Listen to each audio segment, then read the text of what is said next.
అందరికీ నమస్కారం. కథాలహరికి స్వాగతం. ఈరోజు నేను మీకు వినిపించబోయే కథ పేరు 'ఏమింక వలయురా'. రచన శ్రీపాద స్వాతి గారు. ఇక కథలోకి వెళ్దామా? చిన్నారి పాపై చిరునవ్వు ధ్వనిలా మోగింది డోర్ బెల్. ఓహ్! వచ్చేశారా? స్వాగతంగా అనుకుంటూ అపార్ట్మెంట్ డోర్ వైపు కదిలింది సంధ్య. ఉదయం నుంచి అవిరామంగా పనిచేస్తూనే ఉన్నా మనసులోని ఉత్సాహం, స్పందన, అలసట కలగనివ్వలేదు. అందులోనూ క్షణం క్రితమే ముగించిన వేడినీళ్ళ స్నానం కొంత సాంత్వన కలిగించింది. ఇక చీర కట్టుకోవడమే మిగిలింది. అయినా ఈ సమయంలో రాహుల్ కాక మరెవరొస్తారు? అందుకే స్లీవ్‌లెస్ నైటీలో ఉన్నా పెద్ద పట్టించుకోకుండా మెయిన్ డోర్ తెరిచింది. ఎదురుగా రాహుల్. హాయ్! రోజంతా పనితో అలసిపోయావా? వేడినీళ్ళు రెడీగా ఉన్నాయి. కమాన్ రాహుల్. అతని చేతిలో సూట్‌కేస్ అందుకుని అతని వెనకే డోర్ మూసి, రోజంతా ఏ పని చేస్తున్నా నువ్వు పక్కన ఉన్నట్టే అనిపించింది రాహుల్. నన్ను నేను మర్చిపోయి మన జ్ఞాపకాల పక్క నువ్వు ఉన్నావని నెమరేసుకుంటూనే ఉంటాను. అక్కడికి ఓసారి పనిపిల్ల చాందిని అడగనే అడిగింది. ఎవరూ లేందే ఎవరితో మాట్లాడుతున్నారమ్మా అని. రాహుల్ నుంచి ఆశించిన రెస్పాన్స్ లేకపోవడంతో ఆశ్చర్యంగా వెనక్కు తిరిగి సోఫాలో వాలి కణతలు నొక్కుకుంటున్న రాహుల్‌ని చూసి కంగారుగా ఎనీథింగ్ రాంగ్? ఒంట్లో బాలేదా? అంటూ ఆదుర్దాగా అతని పక్కకు వెళ్ళి టెంపరేచర్ ఉందేమోనని నుదుటిని తాకి చూసింది సంధ్య. అబ్బే! Nothing to worry. కొంచెం తలనొప్పి అంతే తడబడ్డాడు రాహుల్. ఒక్క నిమిషం వేడివేడి కాఫీ తెస్తాను. రోజంతా రెస్ట్ లేక అలా ఉంటుంది. ఆగు ముందు షూస్ విప్పని. హ్మ్. ఆ టై లూజ్ చేస్తాను కొంచెం రిలాక్స్ అవ్వు. కాఫీ తెస్తాను. అతని షూస్ రాక్‌లో ఉంచి వంటింటి వైపు కదిలింది సంధ్య. రాహుల్ కళ్ళల్లో నీళ్లు తిరిగాయి. హుహు. అని తల విదిలించుకున్నాడు. 12 ఏళ్ల వైవాహిక జీవితంలో సంధ్య ప్రేమ, కన్సర్న్ రోజురోజుకి ఎక్కువవుతున్నాయే గానీ, ఏమాత్రం తగ్గడం లేదు. అలాంటప్పుడు ఎలా ప్రస్తావించగలడు ఆ విషయాన్ని? తనిలా డల్‌గా ఉంటే సంధ్య దిగులు పడిపోతుంది. అందులోనూ ఈరోజు. ఉదయమే కన్న తల్లిలా నలుగుపెట్టి మరీ స్నానం చేయించింది. ఆ పైన ఇదిగో వేడిగా తాగండి. మరీ భరించలేకుండా ఉంటే ఈ టాబ్లెట్ వేసుకోండి. కాఫీ కప్ అందించింది సంధ్య. తల వాల్చుకొని కాఫీ కప్ అందుకున్నాడు రాహుల్. ఒక్కోసారి మీరని, అంతలోనే అతి ఆత్మీయంగా నువ్వని అనడం సంధ్యకు అలవాటే.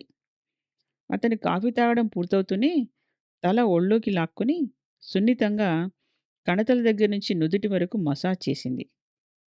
థ్యాంక్ యూ సంధ్య. ఇప్పుడు పూర్తిగా తగ్గిపోయింది. అమ్మయ్య! ఇక స్నానం చేద్దామా? సహజంగా ఉండే చిలిపితనం వెనక్కి తెచ్చుకుంటూ చేద్దామా? ఏంటి నేనిందాకే చేసేశాను. మీరు స్నానం ముగిస్తే ఈలోగా నేను డ్రెస్సప్ అవుతాను. గుడికి వెళ్ళి వద్దాం. చేస్తేనేం మరోసారి కలిసి చేద్దాం కన్నుగీటాడు. అబ్బా! ఈ రౌడీ వేషాలకేం గాని తొందరగా కానివ్వండి గుడికి వెళ్ళాలి. తప్పదా? తప్పదు. పావుగంటలో బయటకొచ్చి స్కూటర్ తీశాడు రాహుల్. బంగారపు రంగులో మిలమిలలాడుతున్న లాల్చీ పైజామా, మెడలో మెరిసే సన్నటి గొలుసు. 12 ఏళ్ల క్రితం ఎలా ఉన్నారో అచ్చు అలాగే మీకు నా దిష్టి తగిలేలా ఉంది అంది. తల పైకెత్తి సంధ్య వంక చూశాడు. పాలనుగు లాంటి తెల్లటి చీర మీద లతల్లా సెల్ఫ్ డిజైన్. గట్టిగా 5 అడుగులు లేని ఎత్తు. కాదంటే ఇప్పుడు కొంచెం బొద్దుగా. నువ్వు మాత్రం అన్నాడు. రాత్రి 12. ఉదయం నుంచి క్షణం విరామం లేకుండా పనిచేస్తే తప్ప ఈ డిన్నర్, ఈ అరేంజ్‌మెంట్ ఎందుకు సంధ్య ఇంత శ్రమ పడ్డావు? అన్నాడు. కేక్ నచ్చిందా? లేదా? అంది. నువ్వు చేయడం, నచ్చకపోవడం కూడానా? మీకిష్టమైన బగారా బైంగన్ సూపర్. అన్నీ అతనికిష్టమైన వంటలే. చారు, మామిడికాయ పప్పు, బగారా బైంగన్, శనగపప్పు వడలు, ఆలు పరాటాలు, తియ్యటి పెరుగు. ముఖ్యంగా డిన్నర్‌కి ముందు వేయించిన జీడిపప్పు, స్వయంగా సంధ్య సర్వ్ చేసిన డ్రింక్. అంతేనా? తొలి రాత్రిలా అలంకరించిన పడక గది. కొత్త పెళ్లి కూతుర్లా కౌగిట్లో ఒదిగిపోయిన సంధ్య. అతని గుండెల్లో తలదాచుకొని, రాహుల్, నాకీ తృప్తి చాలు. సంధ్య గొంతు వణికింది. నిద్ర రావటం లేదు. కాసేపు డాబా మీదికి వెళ్దామా? అంది. బంగారపు రంగద్దినట్టున్న వెన్నెట్లో కూర్చున్నారిద్దరూ. గాలికి సంధ్య జుట్టు అలవోకగా కదులుతోంది. ఇవాళ షూటింగ్ జరిగిందా? అడిగింది. ఆ! 2 సీన్‌లు అన్నాడు. ఈ టీవీ సీరియల్‌తో మీ పేరు ఆంధ్ర రాష్ట్రం అంతా మారుమ్రోగక తప్పదు అంది. అదెలాగూ తప్పదు అన్నాడు. ముందు వార్త మా పేపర్‌లోనే వస్తుంది. అన్నట్టు ఇవాళ సెలవు పెట్టానని ఎడిటర్ గారు తెగ బాధపడిపోయారు. ఫోన్ చేసి అర్జెంట్ వర్కుంది రమ్మన్నారు. ఐయామ్ సారీ, ఉద్యోగం ఉన్నా లేకున్నా ఈరోజు మాత్రం ఎట్టి పరిస్థితుల్లోనూ రాలేనని చెప్పాను అంది సంధ్య. సంధ్య ఆర్తిగా పిలిచాడు. నీకంటే నాకీ ప్రపంచంలో ఏదీ ఎక్కువ కాదు రాహుల్ అంది. రాహుల్ చకితుడయ్యాడు. ఈ క్షణం ఆ మాట చెప్పడం తన వల్ల కాదు. కానీ రేపొద్దున తప్పదు. సంధ్య పిలిచాడు. ఇలా నీ చేతుల్లో నీ పిలుపు వింటూ ఈ జీవితం గడిచిపోవాలి రాహుల్ అంది. సంధ్య, కిందికి వెళ్దాం పదా అన్నాడు. 5కే మోగిన అలారం శబ్దానికి ఉలిక్కిపడింది Sandhya. Rahul, Sandhya, if you don't mind ఓ కప్పు టీ? అబ్బా! రాత్రి పడుకున్నదే చాలా లేటుగా. మళ్ళీ అప్పుడే లేవాలంటే ప్లీజ్. నిద్రమత్తు బలవంతాన వదిలించుకొని కిచెన్ వైపు కదిలింది సంధ్య. మళ్ళీ ఆమె 2 టీ కప్పులతో తిరిగి వచ్చేసరికి రాహుల్ బ్రష్ చేసి మొహం తుడుచుకుంటున్నాడు. Thank you dear. Geyser on చేసి వచ్చి కూర్చున్నాడు. అర్జెంటుగా వెళ్ళాలా? అంది. యాహ్! టీ చాలా బావుంది. నాకైతే ఎప్పటిలానే ఉంది. ఓహ్! ఎంత అలసిపోయానో. టీ తాగినా నిద్రొస్తోంది అంది. అవునా? మాట్లాడుతూనే షేవింగ్ చేసుకున్నాడు. పావుగంటలో స్నానం ముగించి డ్రెస్సప్ అయ్యాడు. ఆ షర్టు అది చూస్తూనే సంధ్య కనుబొమ్మలు ముడిపడ్డాయి. Light blue colour full shirt. నువ్వు ఫుల్ షర్ట్‌లోనే బావుంటావు అంది శిల్ప అని ఎన్నేళ్ల కిందటో రాహుల్ చెప్పాడు. అంతే. ఆ రోజు నుంచే ఫుల్ షర్ట్ అనే మాట కూడా రాలేదా ఇంట్లో. శిల్ప రాహుల్‌తో పాటు టీవీ సీరియల్‌లో నటించే హీరోయిన్. అలాంటిది ఇప్పుడీ ఫుల్ షర్ట్? సంధ్య క్యాజువల్‌గా పిలిచాడు. సంధ్య, నీకు నచ్చినా నచ్చకపోయినా ఓ మాట చెప్పక తప్పదు. అతని స్వరంలో నిర్ణయానికి ఉలిక్కిపడింది సంధ్య. చెప్పండి. నేను నేను మళ్ళీ పెళ్లి చేసుకుంటున్నాను సంధ్య. అగ్నిపర్వతం లావాను మీద కుమ్మరించినట్టు ఉక్కిరిబిక్కిరైంది సంధ్య. మళ్ళీ పెళ్ళా? జోక్ చేయకండి. ఎవరిని? నన్నేనా? ఎప్పుడు పెళ్ళి? ప్లీజ్ సంధ్య, జోక్ కాదు. సీరియస్. నాకు తప్పట్లేదు. ఈరోజు ఉదయం 6:30కి రామ్ మందిరంలో నా పెళ్లి. నిన్నటి నుంచి నీకీ మాట చెప్పాలని. ఎవరితో? మధ్యలోనే ఆపింది సంధ్య. అగ్నిప్రవేశం చేసిన సతిలా ఉందామె మనసు. ఎవరితో? శిల్పతోనేనా? అవును. ఒక్కసారి భగ్గుమంది సంధ్య. చటుక్కున లేచి అతని మొహం తన వైపు తిప్పుకొని, చెప్పండి. శిల్ప కంటే నాకేం తక్కువ? నేను అందంగా లేనా? మీకేమైనా లోటు చేశానా? ఈ 12 ఏళ్లలో మిమ్మల్నెప్పుడైనా నిర్లక్ష్యం చేశానా? చెప్పండి. ఎందుకు నాకీ శిక్ష? ఏం పాపం చేశాను? Please Sandhya, control your self. ఊహూ, ముందు చెప్పండి. ఎందుకీ నిర్ణయానికొచ్చారు? సంధ్య, చెప్పండి. లేదంటే మిమ్మల్ని గడప దాటనివ్వను. శిల్ప శిల్పకు మూడో నెల. పిడుగు మీద పడ్డట్టు అదిరిపడింది సంధ్య. ఆమె కడుపులో పెరుగుతున్న నా బిడ్డ అనామకుడిగా, అనాథగా పెరగడానికి వీల్లేదు. మూగబోయింది సంధ్య. నాకు నా బిడ్డ కావాలి సంధ్య. చెక్కిన శిల అయిపోయింది సంధ్య. నా బిడ్డకు లీగల్‌గా తండ్రినవ్వాలి.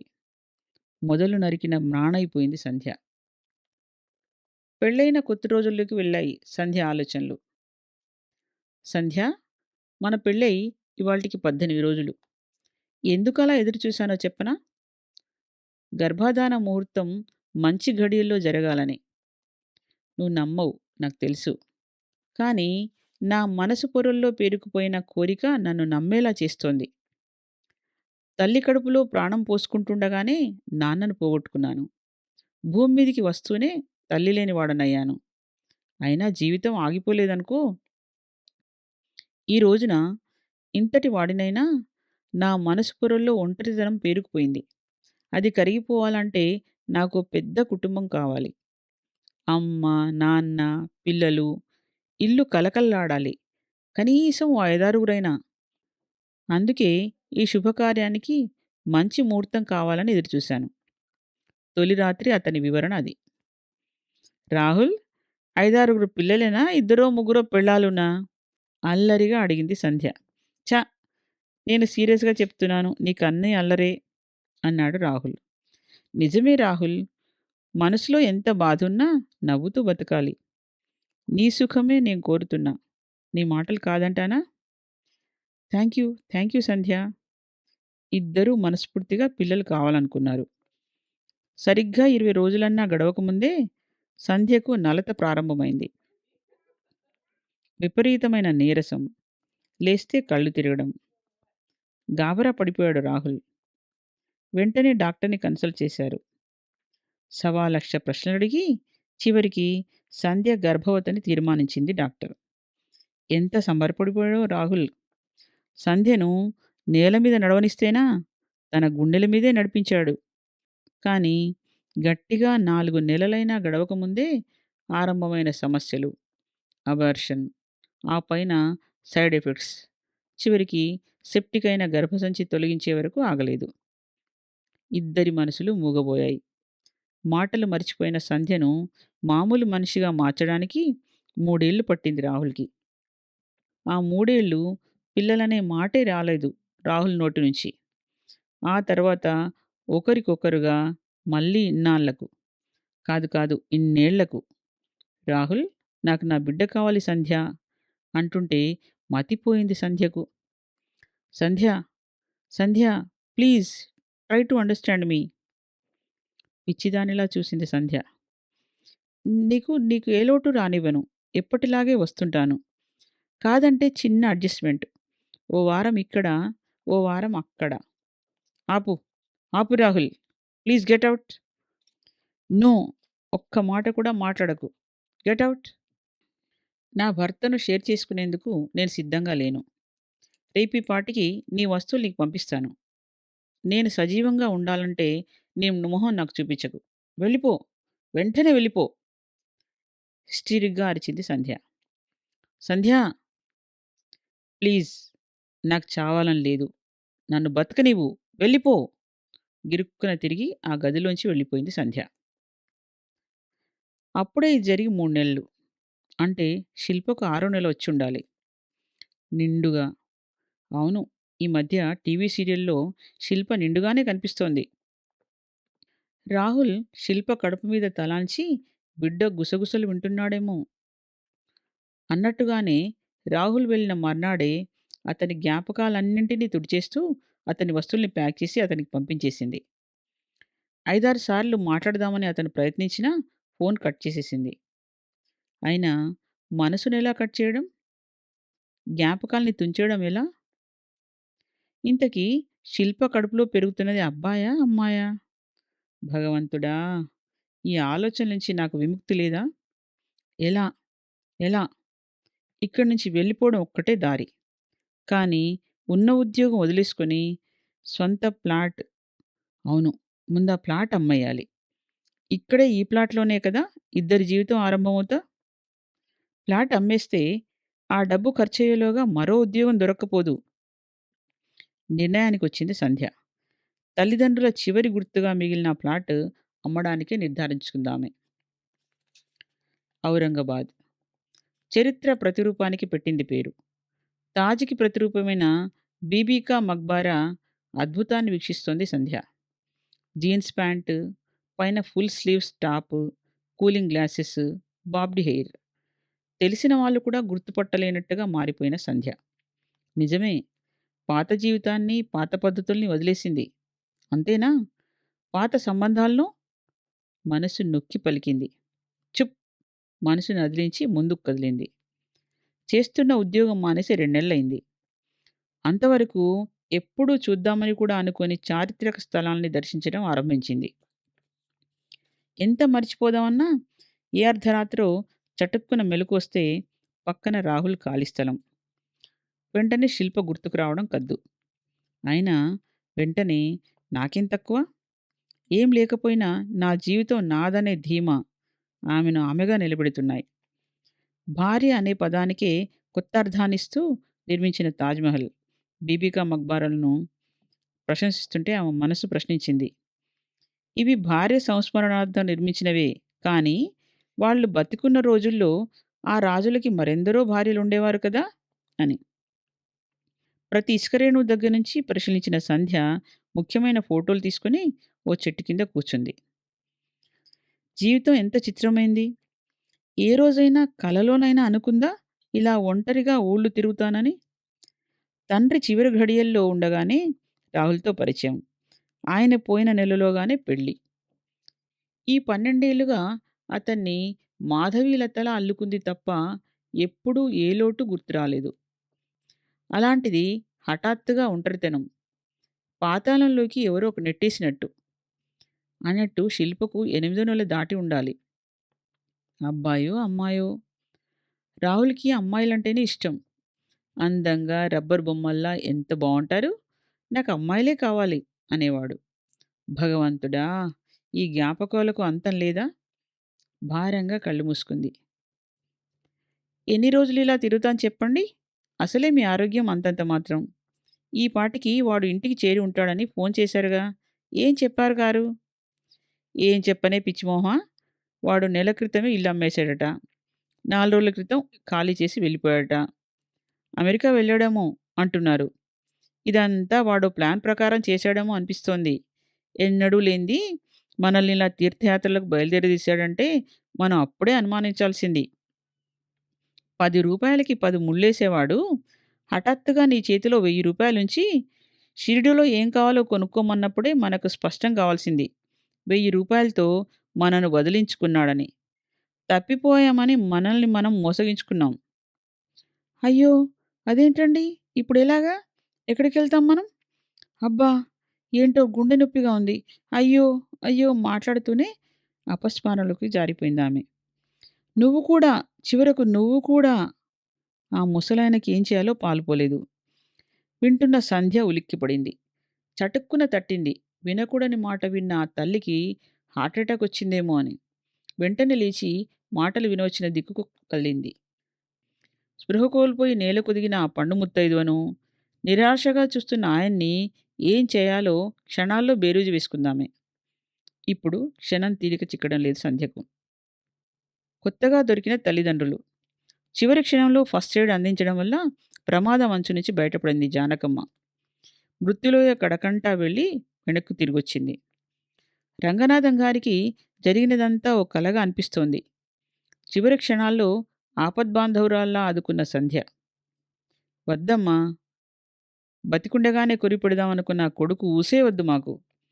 ఆయాచితంగా చెయ్యందించిన నువ్వే మా బిడ్డవి. ఇద్దరూ ముక్తకంఠంతో పలికారు. 10 రోజుల్లో మామూలు పరిస్థితికి వచ్చాక తన దారిన తను వెళ్దామనుకున్న సంధ్యను వెళ్ళనివ్వలేదు. చోటుకాని చోట, భాషరాని దేశంలో అడక్కుండా ఆదుకున్నావు. ఒంటరినంటున్నావు. నిన్నెలా వదిలేస్తాం? అంటూ అడ్డుపడ్డారు. తన పేరిట ఉంటే లోనిస్తారని అదని, ఇదని ఇల్లు తన పేర రిజిస్టర్ చేసుకున్నప్పుడే కొంత అనుమానపడ్డాను.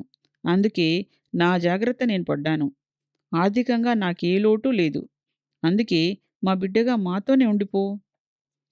తల వంచక తప్పలేదు సంధ్యకి. హైదరాబాద్ తిరిగి వస్తూనే తెలిసిన వాళ్ళను సంప్రదించి ఓ వీక్లీలో సబ్ ఎడిటర్‌గా ఉద్యోగం ఇప్పించాడు సంధ్యకు. ఉదయం 10:30కు వెళ్తే మళ్ళీ ఇంటికొచ్చేది రాత్రి 7కే. ఈ మధ్యన ఆలోచించడానికి ఓ క్షణం తీరిక కూడా దొరకట్లేదు. ఎప్పటికప్పుడు పత్రికను ఓ వినూత్న సాహిత్య వేదికగా తీర్చిదిద్దడమే నిరంతర యాగంగా మారింది. 10:00కల్లా విడివిడిగా వండి వడ్డిస్తుంది జానకమ్మ. "ఎందుకండీ శ్రమ? నేను చేస్తాగా" అన్నా ఒప్పుకోదు. "ఈ వంటింటి సామ్రాజ్యం నాది. మరొకరికి ఆ అధికారం ఇవ్వను" అనేది నవ్వుతూనే. మొదట 2, 3 రోజులు ఆకలి లేదనో, ఇంత తొందరగానా అనో వంకపెట్టి భోజనం మానేయాలని చూసింది. హుహు. 10:00కల్లా టేబుల్ మీద 3 ప్లేట్లు, గ్లాసులతో నీళ్లు సిద్ధంగా అమర్చేవాడు రంగనాథం గారు. "అమ్మాయ్! ఆకలిగా ఉంది తొందరగా రా. నువ్వు వెళ్ళాక మా ఇద్దరికి తినాలనిపించదు. అందుకే ముగ్గురం కలిసే తిందాం." ఆ మాటల వెనుక భావం అర్థమై మనసు చెమ్మగిలింది సంధ్యకు. "ఈరోజు పప్పు చాలా బావుంది కదూ! ఒక్క ముద్ద అన్నం పెట్టుకో. మా బంగారువి కదూ! నువ్వో ముద్ద పెట్టుకుంటే నేను తినొచ్చని నా ఆశ." "అంతేనా?" మధ్యాహ్నానికి 2 చపాతీలతో టిఫిన్ బాక్స్ రెడీ. ఉదయం లేస్తూనే ముగ్గురూ కలిసి వాకింగ్‌కి వెళ్తారు. తిరిగి వచ్చాక సంధ్య ఆఫీస్ వర్క్ చెక్ చేసుకుంటుంటే జానకమ్మ గారు కాఫీ అందిస్తారు. రంగనాథం గారు, జానకమ్మ గారు కలిసి వంట ఆరంభిస్తారు. సంధ్య సాయానికి వస్తే మేమిద్దరం వీలైనంతగా కలిసిమెలిసి పనిచేయాలని మా అభిలాష. ప్లీజ్ మా ఏకాంతం భంగం చేయకు అనేవారాయన సీరియస్‌గా మొహం పెట్టి. ముసిముసి నవ్వులు నవ్వేది జానకమ్మ. జీవితం చివరి సంధ్యలో అంత పాజిటివ్‌గా బతకగలిగిన వాళ్ళని చూసి ముచ్చటపడింది సంధ్య. ఉన్నంతలో సంతృప్తిగా జీవించే వాళ్ళని చూసి రాహుల్ వెళ్ళిపోగానే ఎంత దిగాలు పడిపోయానో. జీవితం ముగిసిపోయినట్టు. వీళ్ళని చూసి నేర్చుకోవాలి. ప్రేమనిచ్చే వాళ్ళెవరైనా. ప్రేమించు ప్రేమకై ఏమింక వలయురా తృప్తిగా నిట్టూర్చింది. కథ సమాప్తం. మరో మంచి కథతో కలుద్దాం.